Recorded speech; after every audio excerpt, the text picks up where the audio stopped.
వందే మాతరం. ఈరోజు విశ్వకవి రవీంద్రనాథ్ ఠాగూర్ గురించి మనం తెలుసుకుందాం.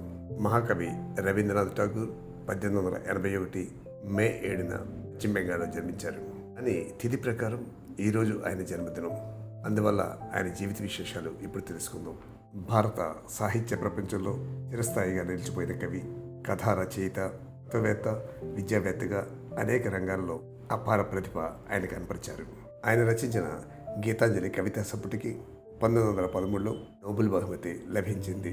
సాహిత్యంలో నోబెల్ బహుమతి సాధించిన తొలి భారతీయుడిగా ఆయన ప్రపంచ ప్రఖ్యాతి చెందారు. భారత జాతీయ గీతం జనగణమన మరియు బంగ్లాదేశ్ జాతీయ గీతం అమర్ సోనార్ బంగ్లా రచయిత కూడా ఆయనే. విద్యను సృజనాత్మకంగా బోధించాలనే సదుద్దేశంతో శాంతి నికేతన్ అనే స్వభారతి విద్యా సంస్థను ఆయన నెలకొల్పారు. ఆయన రచనలు మానవతా విలువలు, ప్రకృతి ప్రేమ, దేశభక్తి మరియు ఆధ్యాత్మికతను ప్రతిబింబిస్తాయి. రవీంద్రనాథ్ ఠాగూర్ ఆలోచనలు, ఆయన సాహిత్యం నేటికి ప్రపంచానికి స్ఫూర్తిగా నిలుస్తున్నాయి.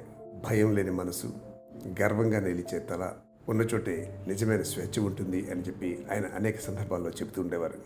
నిజమైన స్వేచ్ఛ ఉంటుంది అని కానిచే ఆయన జన్మదినం రోజున కొత్త ప్రభుత్వం ఈరోజు పశ్చిమ బెంగాల్లో ప్రమాణ స్వీకారం చేయడం అనేది ఒక విశేష సందర్భం. మానవతా విలువలు, జ్ఞానం, దేశభక్తి ప్రపంచానికి చాటిన రవీంద్రనాథ్ ఠాగూర్ ఆశయాల స్ఫూర్తితో ప్రజాసేవకు కొత్త అధ్యాయం ప్రారంభమైన రోజుగా ఈరోజు మనం పరిగణించవచ్చు. ప్రజల ఆకాంక్షలు నెరవేర్చే సుసంపన్నమైన పాలనకు ఇది నాంది కావాలని అందరి ఆశ. ఆ దిశగా ఠాగూర్ జయంతి శుభాకాంక్షలతో పాటు బెంగాల్ ప్రజలకు, కొత్త ప్రభుత్వానికి మనందరి తరపున శుభాకాంక్షలు తెలియజేద్దాం. ఈ వీడియో మీకు నచ్చితే మీ మిత్రులకు షేర్ చేయండి. అలాగే మా ఛానల్ సబ్స్క్రైబ్ చేసి బెల్ బటన్ నొక్కండి.